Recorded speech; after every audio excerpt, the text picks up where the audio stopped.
Okay, great, because we have quite a few people on, and it's 10:01, so I think we should get started. So, Mike, can you do me a favor and put up the PowerPoint slides? I'm Sharon Milberger. I'm the director of the Michigan Developmental Disabilities Institute. Happy New Year to you all. I'm so happy you could join us. Just a brief overview of what we're going to do before in our time together this morning.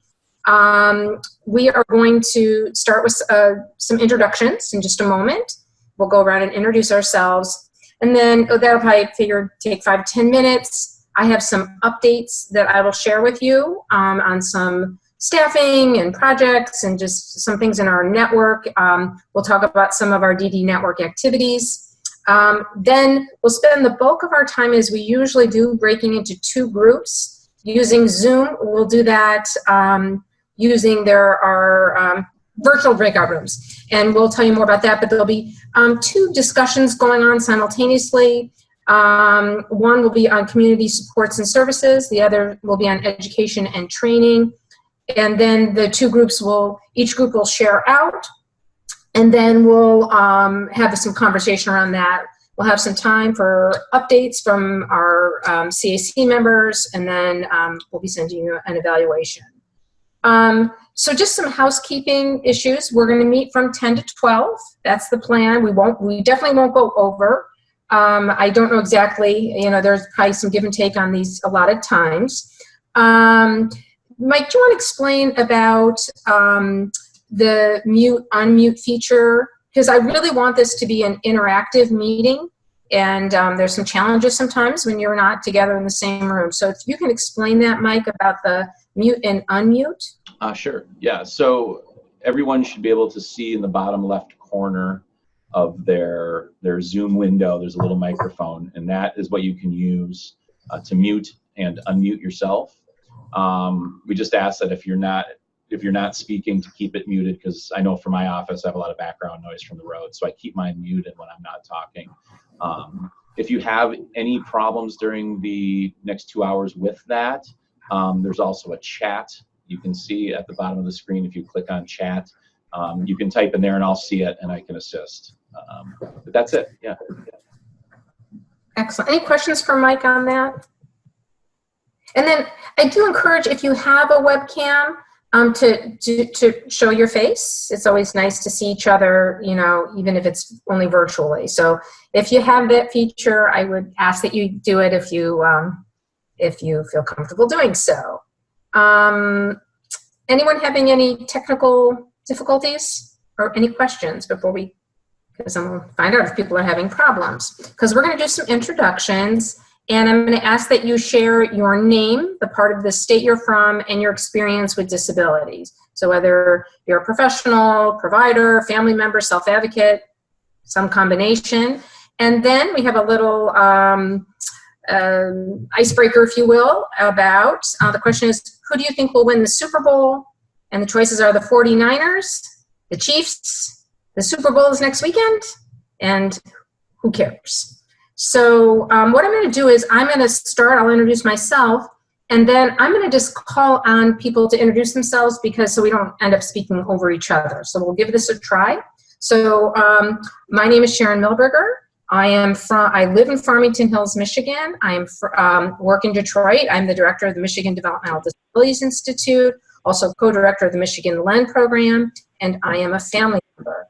And for me, the answer to the icebreaker is probably a little bit of C and D, but my kids tell me the answer is B, the Chiefs. So I'm gonna just go through in order here of how it's listed and for participants. So Mike, can you introduce yourself?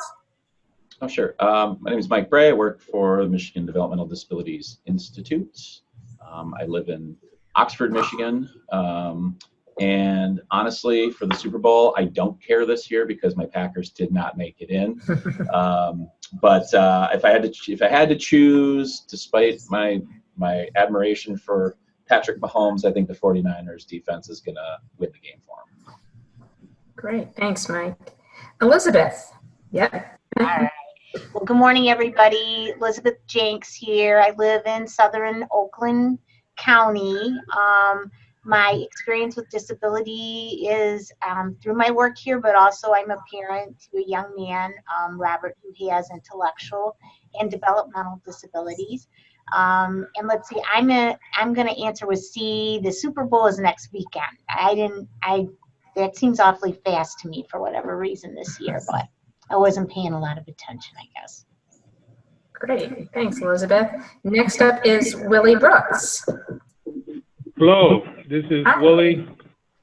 I am in Detroit. I work with Detroit Wing Integrated Health Network, and I believe B. Okay. Great. We'll have to meet again next week and see what happens. Okay. Alice. Can you guys hear me? Yes. Okay, sorry, I called in on the phone line. My name is Alice Frame. I work in Lansing. I coordinate the disability public health program for this state. That's my experience with intellectual disabilities. I have more experience with other types of disabilities as well. Honestly, I could not have told you who was playing in the Super Bowl, so I'm probably going to fall under D. Okay. Thanks, Alice. Angela. Good morning, everyone. This is Angela Martin. I work at the Developmental Disabilities Institute at Wayne State. I live in Oakland County in Southeast Michigan, and I am also a family member. And I think the Chiefs are going to win. Okay. All right. It looks like next up is Chris. Good morning, everyone. Chris Lurchson. I am a retired executive director of the Northwest Wayne County and a parent of a 39-year-old daughter who has intellectual and developmental disabilities. And I'm going to go with D because I always don't think I care, but then I really get into it when the game's going on. I really vote for the underdog, so cheer for the underdog. So. Great. Thanks. Ed.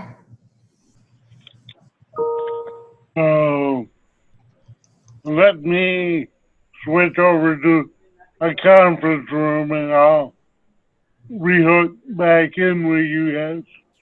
Okay. That's fine, Ed. We can hear you. Oh, is that okay, Ryan? Conference room? Yeah. Ed, do you want us to come back to you or do you want to introduce yourself now? Introduce myself now. My name is Ed Carlson. I wear many hats, do many things. So you can say I do a lot for the group. All right. Great. Thanks, Ed. And you do a lot for our group. We're happy to have you on the call. Looks like next up will be Liz Bauer. See if I What? You're unmuted, Liz. Go ahead. Okay. Oh, okay. It's Liz Bauer, part of from Fern, Michigan. I've been involved with advocating for individuals with disabilities since 1958 when I discovered children in an institution and decided they lived there. And it's a very long story, but it's 60 years of great adventures. I have no idea who will win the Super Bowl. I'll go for the 49ers just for fun. That's it. Okay. Thanks, Liz. Okay, looks like Jane Turner, you're next. Okay, I unmuted my phone. I thought that was enough. I guess I have to do it in both places. I'm Jane Turner. I live in East Lansing, work in East Lansing. I'm a pediatrician and I work with a lot of families with children and adolescents with disabilities of many kinds, including many developmental disabilities. And in terms of the question about the Super Bowl, I'm putting C and D, but probably stronger on D. I really am tuned out on this one. Okay. I think next up is Jillian. Good morning. Can you hear me? Yes. Okay, hi, I'm Jillian Trumbull. I work at Oakland Community Health Network, live in Lake Orion. I am taking over Kathleen Kovach's role as the OCHN representative with her departure. So I'm really excited to be here. And I actually don't care who wins the Super Bowl, but my son is laying next to me right now, and he has 49ers. Okay. Great, thanks. Next up is Leslyn. Thank you. Good morning. This is Leslyn Angel. I'm with United Cerebral Palsy of Metro Detroit and United Cerebral Palsy of Michigan. I work between Southfield and Lansing. I live in West Bloomfield. I think the 49ers are going to win, but I'm rooting for the Chiefs. Okay, great, thanks. Next up is Mark. Good morning, everyone. It's Mark McWilliams, Policy Director at Michigan Protection and Advocacy Service. I live in Lansing. Been a public interest lawyer working in this field since 1989. I probably haven't followed football since Joe Montana retired, which is probably some time ago. And I don't have a TV, so I guess I really don't have a preference. And I think probably the only group of people in America that probably a majority are not following it. Thanks, Mark. Neva Nahan. Hi, I'm Neva Nahan, and I work at Wayne State University School of Social Work in Detroit, and I live in Plymouth, Michigan, and I am a family member. And as far as the Super Bowl, I usually follow my husband's lead because I'm only peripherally involved. I get the snacks ready. And I would say the Chiefs because I think he usually roots for the underdogs, and I think they're the underdogs, but so that's my guess. Thanks, Neva. Okay, next is Rita Walters. Good morning. I'm going to try the video. I don't know. Yep, there you are. Okay, great. It's a pleasure to see you all and to participate in today's meeting. It's been so long. I've seen everyone. So I am a parent of a child with a severe disability, and I'm also an associate professor at Fair State University in the Department of Social Work. Great, welcome, Rita. And I know Rita. Regarding my questions, the Chiefs will win. They are very hungry for this win. As a Missourian, I am rooting for them all the way, and they will win. I'm also a die-hard Chicago Bears fan. I understand there's a Packers in the group. So be careful. I'm sorry, but be careful, Rita. We'll have our day again. You guys kicked us out of the playoffs. Absolutely. Great, thanks. Next is Sherry. Hi, my name is Sherry Boyd, and I'm from the Arc, Michigan. I live in East Lansing. I work in Lansing, and I am a family member. And I guess I am rooting for the Chiefs. All right, next is Vandella. Okay, I'm Vandella Collins, and I live in Detroit and work in Lansing. And I am the, let me see, what am I saying? The Michigan Developmental Disabilities Council is where I work, and I've worked there for 20-some years. And I am rooting for the 49ers. Great, thanks, Vandella. And next we have Kimberly. Oh, hi, everyone. I'm Kimberly Hoga. I work for Detroit Wayne Integrated Health Network. I am the IDD Clinical Specialist for Children's Initiatives. And I've been a professional for over 20 plus years and a family member my whole life. And I live in Oak Park, Michigan, and work in Detroit. And I haven't followed football since John Elway was a quarterback, so I don't have any idea who's playing or who's going to win. Great. And did I miss anybody in the introductions? As far as I can see, we've gotten everybody, but I just want to make sure we didn't miss anybody. So I'm going to just start by going through some updates, and I'll try and go through them pretty quickly. So we have some staffing updates. I want to let everyone know that we have a couple vacancies. The one I want to share with you is the, we still have a vacant research associate position. It's posted. That is Ann Corrales' former, Ann Corrales, who is our associate director for research, got her doctorate, and she took a teaching position in Toledo.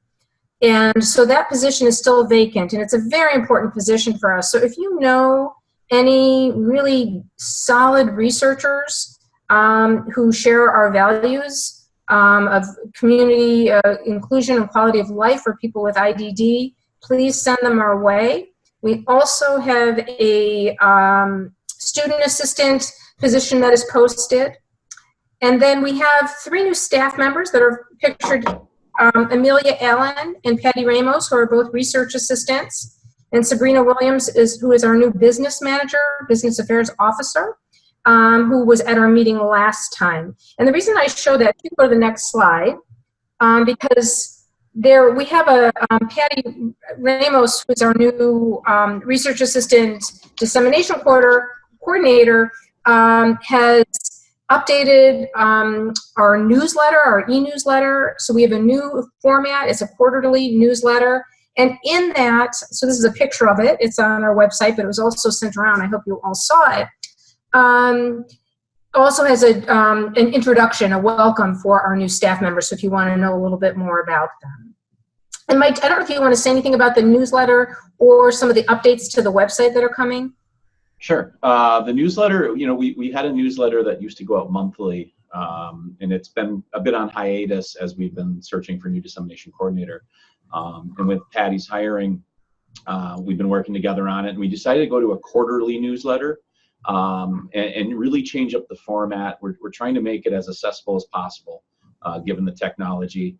And with a quarterly newsletter, it really allows us to kind of give an overview of what's coming up in the next couple months. If anybody on the CAC, if any of you or your organizations have things you want included in that, you can send them my way. You can email Patty as well. And if you know of anybody else who might want to be on our list to receive this, you can certainly just forward the newsletter on to them, or you can have them contact me. We simply need their email. And as far as the website goes, we have a new contact at Wayne State over in web and design. And we're going to be we're actually meeting with her next week. We're going to be doing a bit of an overhaul, a little bit more of an overhaul, as far as accessibility goes, because there are aspects of the website just structurally that aren't accessible, and we know this, and we've been working with Wayne State. They have a pretty big accessibility initiative going on right now, where they're working towards making all web-based content at the university compliant, which is a pretty big task. So we're going to work with them to make sure our website, of course, is as accessible as we can make it. So those are some of the things that are coming down the pike, and just a bit of a reorganization on the site too to make it more easily searchable. Great, thanks, Mike. Mm-hmm. And just if you can go to the next slide, but if anyone has questions as we're going along, please just unmute yourself, or you can make a comment through the chat. But again, I just want to emphasize this is intended to be interactive, and we'll get very interactive when we get into our work group discussions. Some more updates. I think I had mentioned at our last meeting that MI-DDI, we have, as part of our federal mandate, we have to be chartered with Wayne State University, and we are in the process of renewing that charter. We had our charter extended because it takes quite a while to do it, and I report directly to the provost, and he extended our charter, and I am in the throes of working on it now. We go through what's called a self-study, although I think that's a little bit of a misnomer because there's a group that does the study. We provide them information, and then they'll do almost like a mini site visit with us. So that's happening. I need to get a written piece to the committee at the end of this month. So I don't anticipate any problems with that, and we'll be asking for a 6-year renewal on our charter.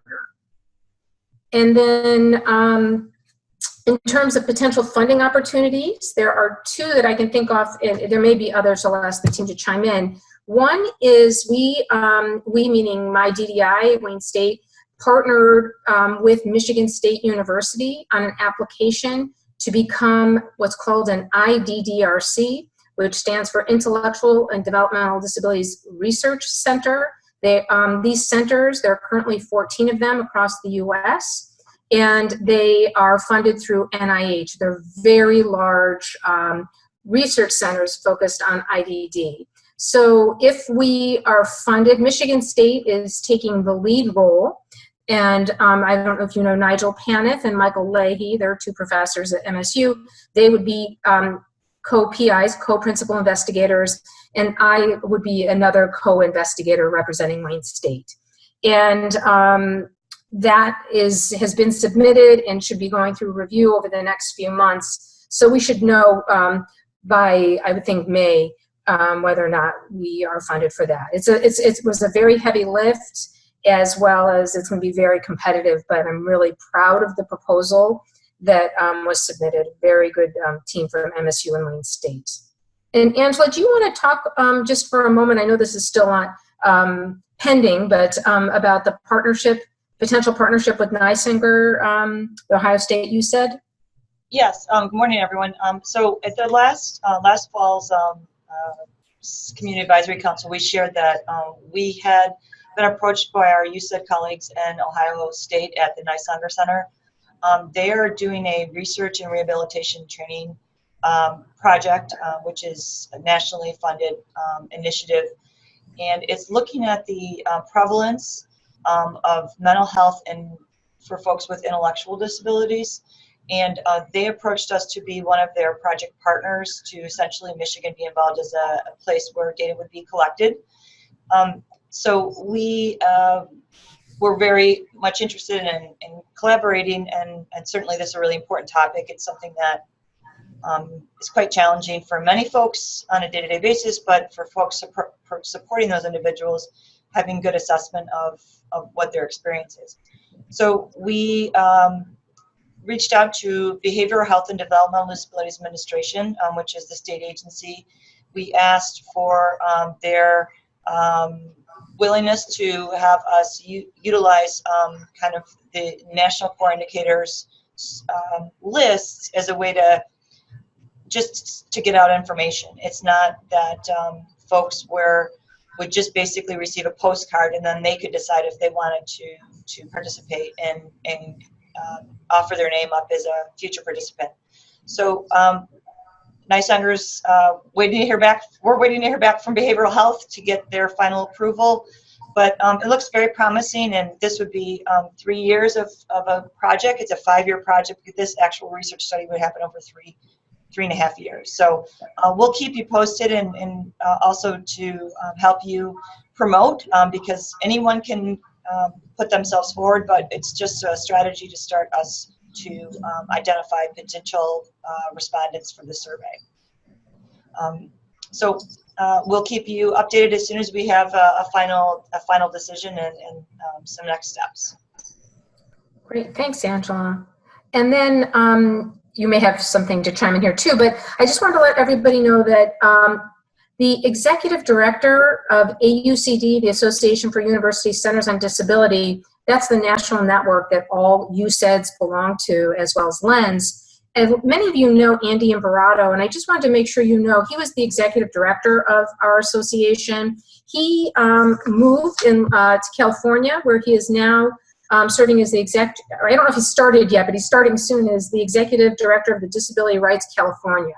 He has family, he's originally from California, and he has family in California, so he has moved there. And in the meantime, John Sheeta is the acting executive director for AUCD, and there will be a national search. And Angela, I don't know if you have anything to add on that as a board member of AUCD? Yes, so we're in the process of contracting with a national firm to assist us with the search process, and we should probably have an agreement with them within the next month and have a formal call for candidates coming in February. So we'll take a national search approach. We feel like there's going to be a draw for the widest variety of candidates and really find somebody that matches where AUCD is going forward. Great, thanks. It'll be an interesting process. Hope we get some good candidates. Okay, so and then the next few slides are focusing in on some project updates, as well as talking about, I moved the agenda slightly from what I sent you previously, and we'll talk about some of the DD network activities we have going on. So Mike, if you can go to the next slide. So that's just, I wanted to give another plug for how pretty our website is looking for project updates. If you can go to the next slide. I wanted to talk a little bit about our LEND program. We are currently, that's our current cohort. We have 18 what we call long-term trainees. 3 of them are audiologists, and they're going through our 2-semester leadership training program in neurodevelopmental disabilities. And the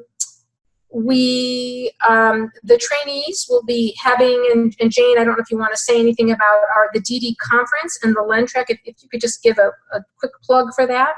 Sure, yes, the DD conference, Developmental Studies Conference, which is held in East Lansing on the campus of MSU, but it is actually organized by faculty and administrators at Western Med. It's going to be April 14 and 15. It's a full 2-day conference, and we have, I think, 5 workshops led by MI-LEND trainees and or faculty members.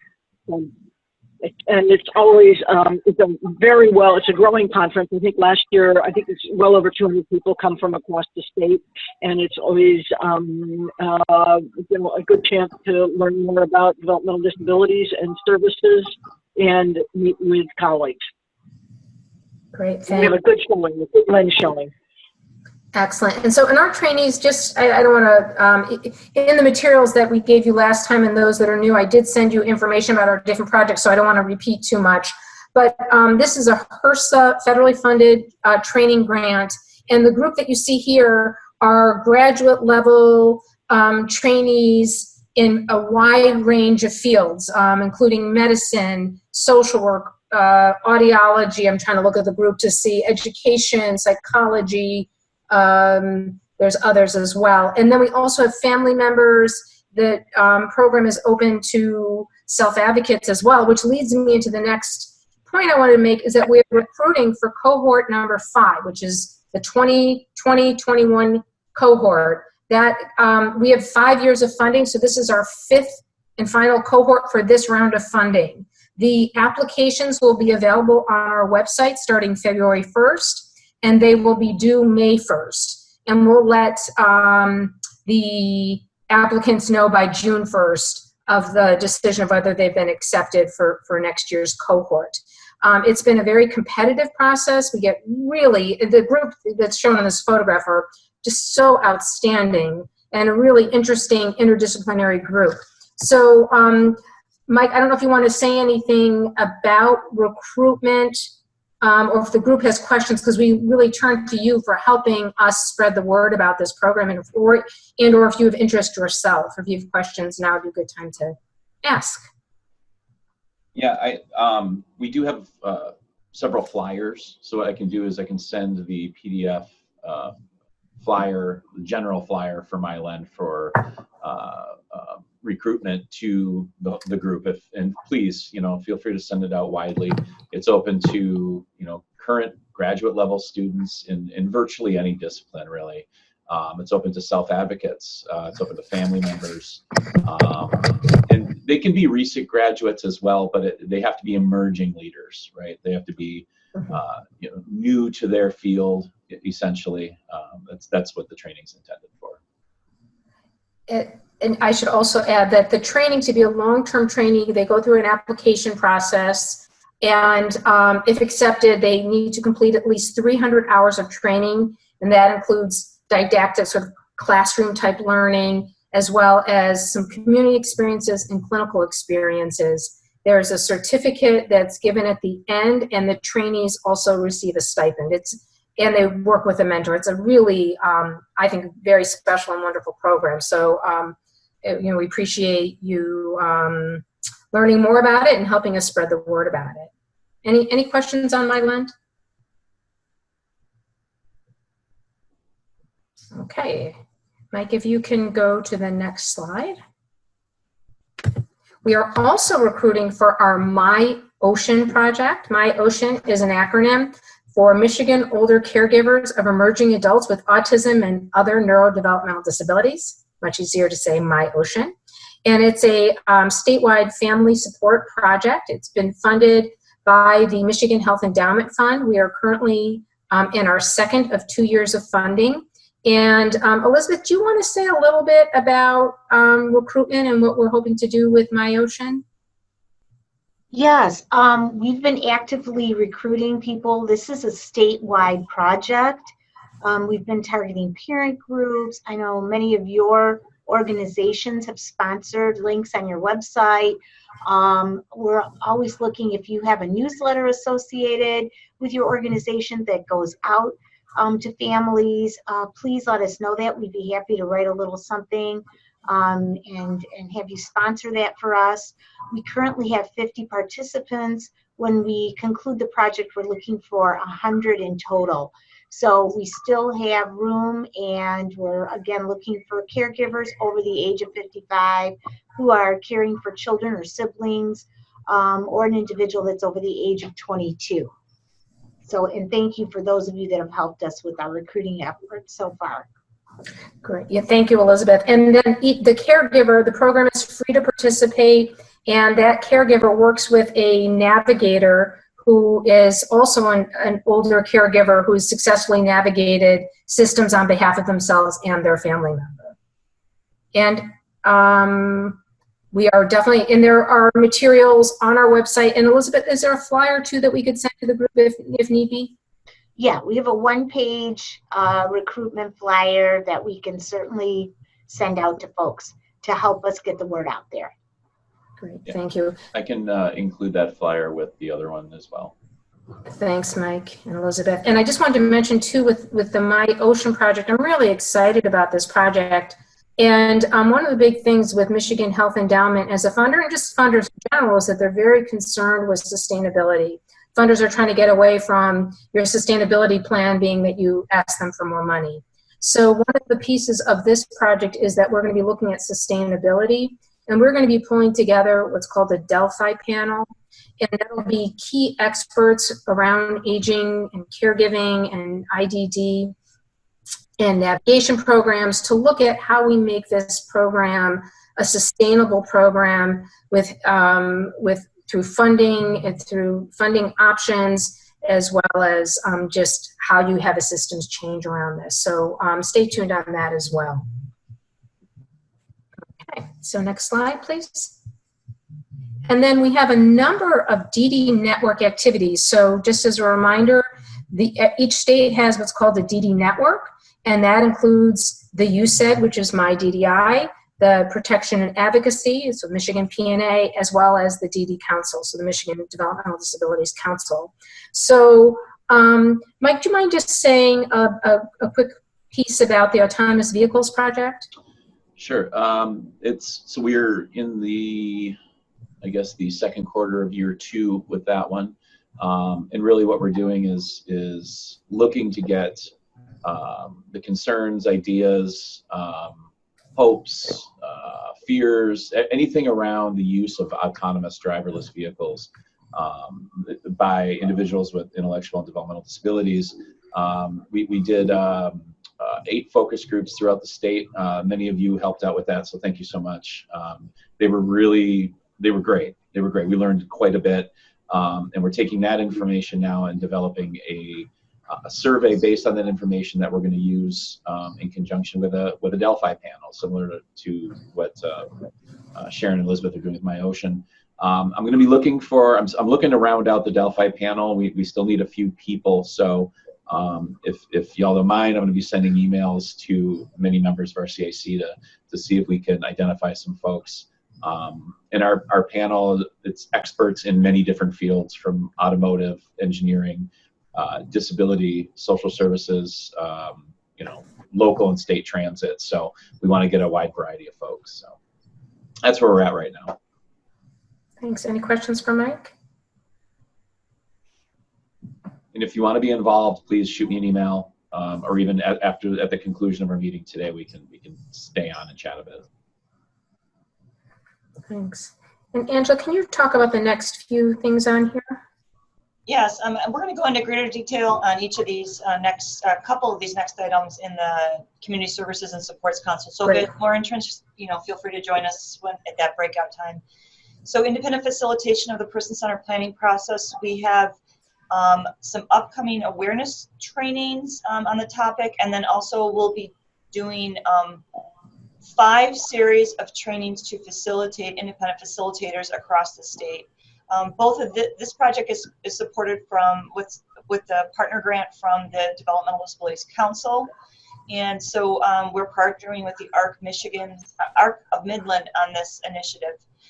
So we're going to share information in the Community Services Council, but if you're not able to join us, we'll make sure you get the contact information for that, the flyers for those upcoming events. Home and community-based services, we have 2 projects.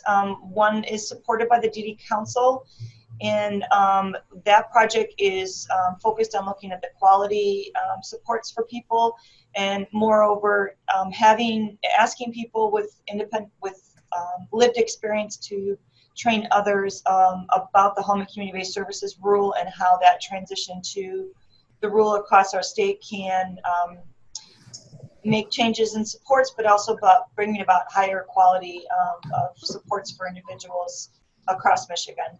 So we're really excited about that. We have folks that are newly trained and eager to go out and deliver their presentations. So we are hopefully going to be able to have some collaborations with many of you to help identify opportunities for trainers, and then possibly help maybe even host a training opportunity.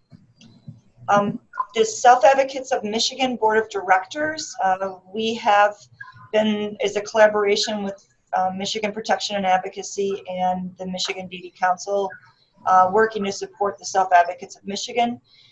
Right now, I actually support the membership committee, and my role in right now, SAM, or Self Advocates of Michigan, is recruiting new board members. So if you know somebody who is looking to take on a greater leadership role across and promote self-advocacy across Michigan, please encourage them to apply. Applications for board membership are due by March 31st.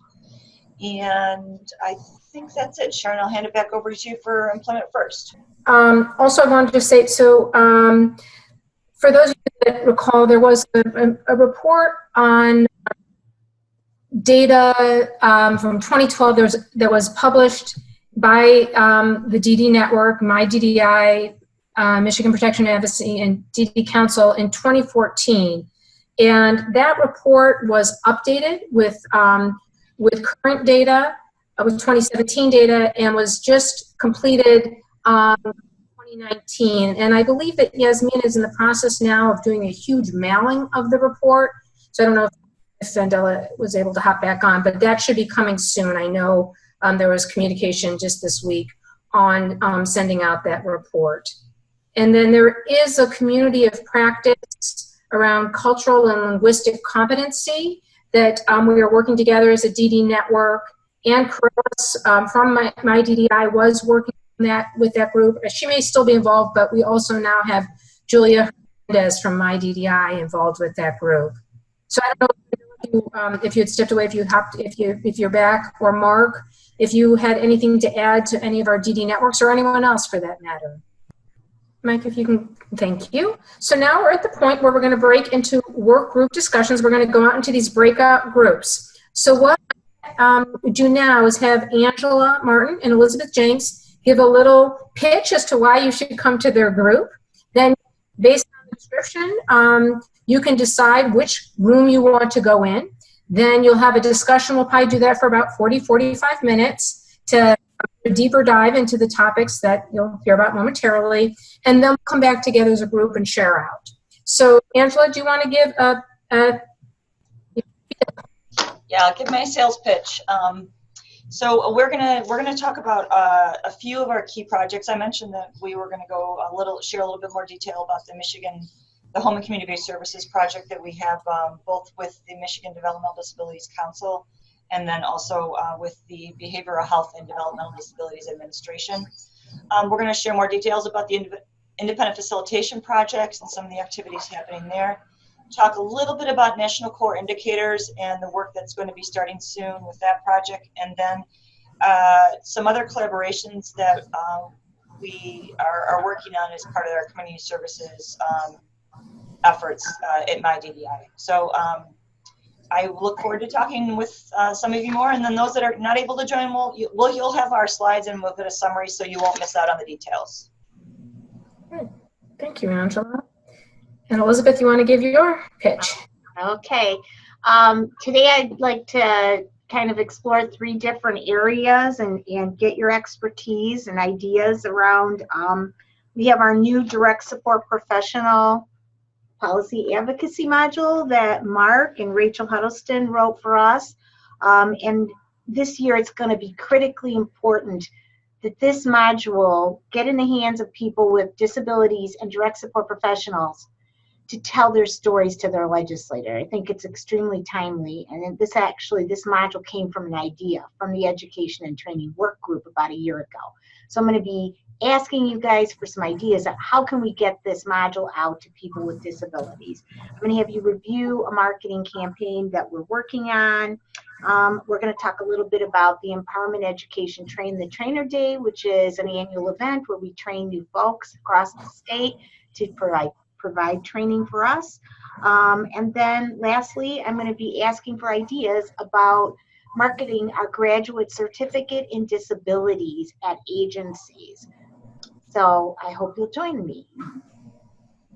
Great, thanks. So Mike, okay, so Mike is saying, please. Yeah, if you, so whichever group you'd like to be in, you can either unmute and just pick your group, either Angela or Elizabeth, or type it in the chat, and I'll put you in there.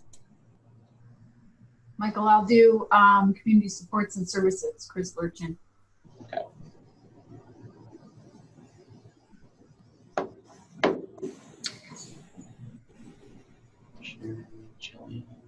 Okay, I see Sherry and Jillian also joined that one.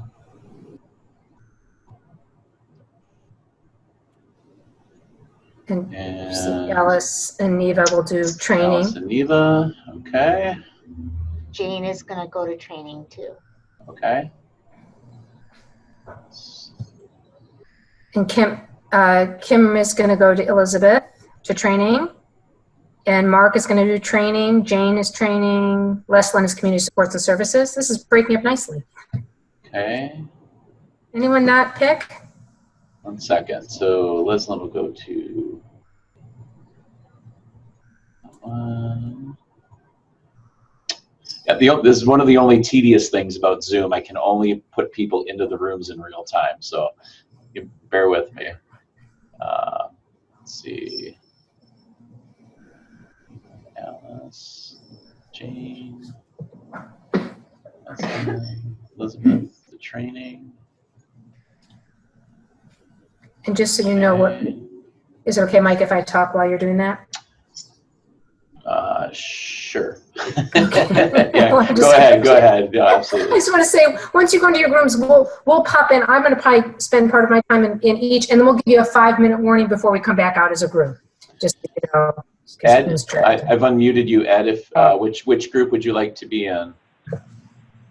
Angela Martin. Okay. Very good. Did I miss? I think I missed Rita. Which group did Rita want to be in? Well, she needs to leave. Oh, that's right. She had let us know that she had to leave at the. Okay, I see that now. Yes. Anyone else left? I just have a question. So Rita's leaving. Oh, I'm sorry, Willie. Willie, let me unmute you, Willie, if possible. So we'll be all. All right, Willie, you're unmuted. Yep. Yeah, I'm working with Ed Carlson. I'm the IT help desk guy. We're gonna redo his setup here so that he can use a microphone on his computer. Okay. And hear through his headset. So then, because currently we're kind of disrupting everybody else, with the phone. So I have to disconnect him for a few minutes and then I'll reconnect them. And then Okay. should be Yep, better set up no for- problem. When you guys come back on, I'll put you in the room. Gotcha. Yeah, I couldn't do it until our network and I got here to reconfigure the group policy. So, okay, just want to let you know he'll be off for a couple minutes. No worries, no worries. All right, thanks. Yep. Hi, Willie, which group would you want to be in? Community supports. Okay. Okay, I think we're all set then. So Mike, are people off in their rooms yet? No, not yet. Everybody's ready to go. So what I'll do now is I'll open up the rooms, and you'll get a message on your screen to join that room. It looks like we almost have a perfect split out. Sharon, which one are you going to?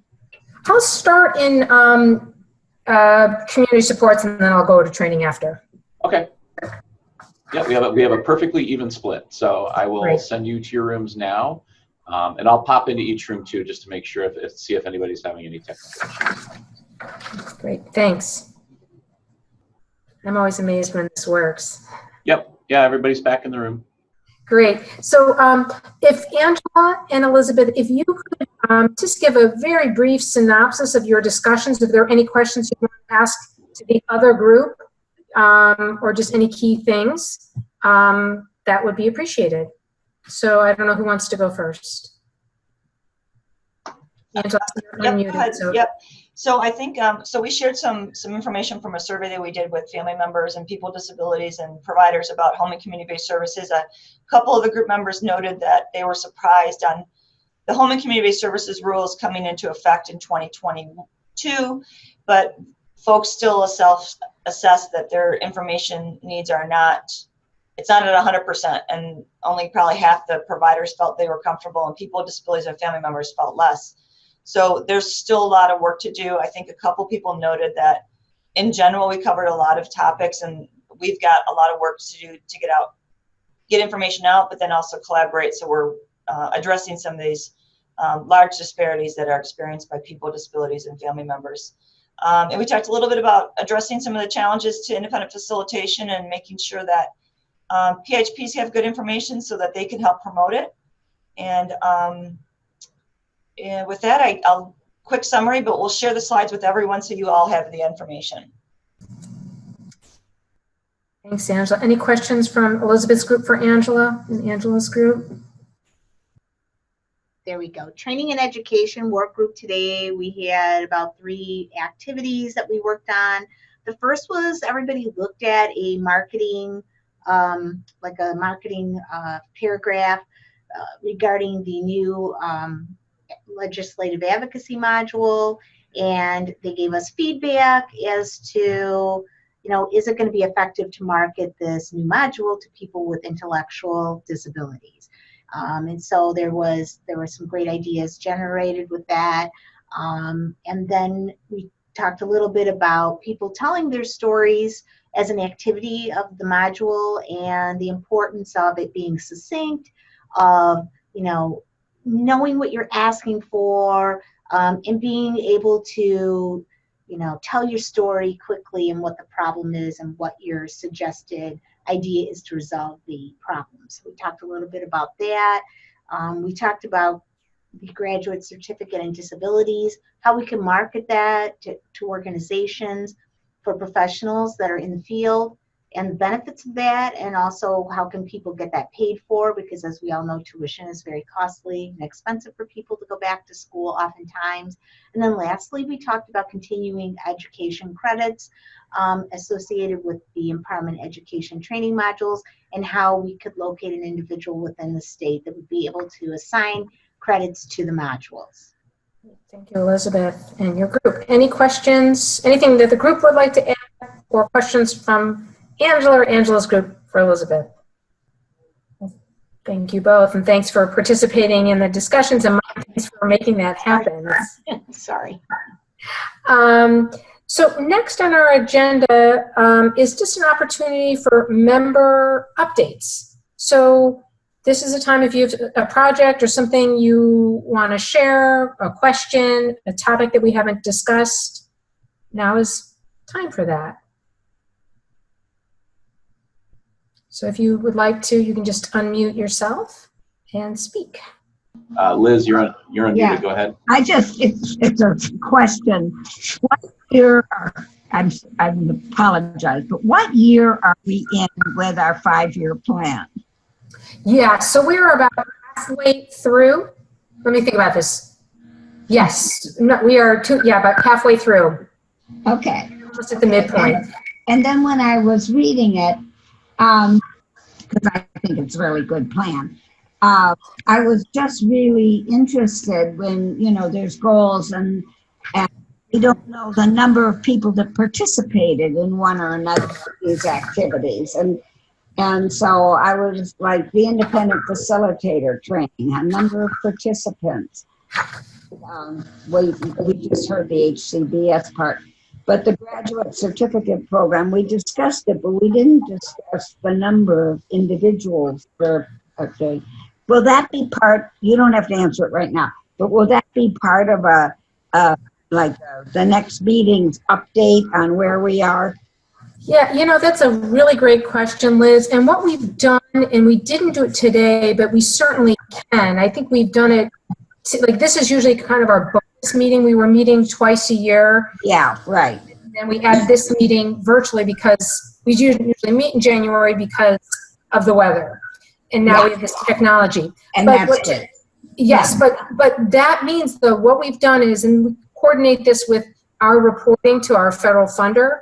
We have our news reporting. So at our next meeting, we will have an update of our work plan with the numbers in there. And I realize it's really important for you to see and help guide us. Are we on track with the numbers of people we said we'd serve and the targets that we set? I think just sneak preview. Yes, we are for the most part, but we want your feedback on that. And it'll be much easier when we're in person to go over. That's just great. I mean, I really enjoyed reading every page of the plan because I think it's a really good plan.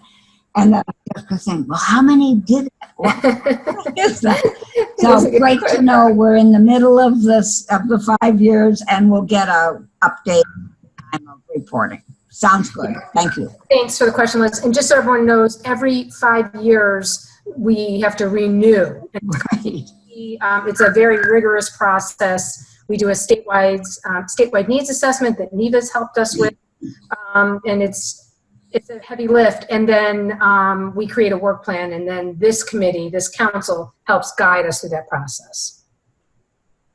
Other questions, updates, any events coming up that we should know about or you'd like us to share? Yeah, this is Mark. Our legislative reception is February 25th at the Capitol. So if anybody's interested in learning more about that or attending, feel free to contact me. Thanks, Mark. Do you want us to share information on our, if we haven't already, on our website and to our social media? It's not really a public event, although technically it is open to the public. It's the Capitol, so anybody can show up. But yeah, we're not just, it's not just for everybody. I mean, let me know if you're interested. I'm happy to provide information and get you over there. Great, thanks. And Angela, do you know the date? I don't know off the top of my head for the DD Council's policy day. I believe it's, let me just take a look. I should never say without looking. I believe it's the 5th. Like March 5th or March, yeah. It's yeah. The first week of March. It's either the 4th or the 5th, and forgive me. And that is Self Advocates of Michigan is partnering with the DD Council to host that event. This is Sherry. I just wanted to, I guess maybe I'll ask Angela to share it, but the ARC Michigan put out some 6 talking points this week as it relates to the community or the public forums that are being held by the Department of Health and Human Services. And we would just like them disseminated as far wide as you can to encourage people to send in email comments based on the talking points or to share in the public forums. They're real simple. They're just basically saying that the plan doesn't share a lot of detail about much and doesn't speak to supports and services or rights and appeals that would matter most to people who are being served by the system. So, Angela, can you share that with this group?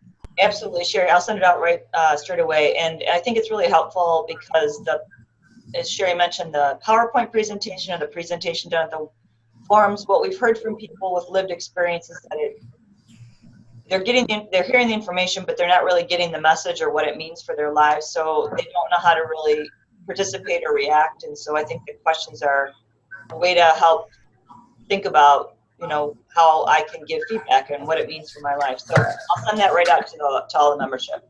Thanks, Sherry. Yeah, thank you, Sherry. Sherry, when you send that out, can you ask people to send their comments by whatever virtual means they can?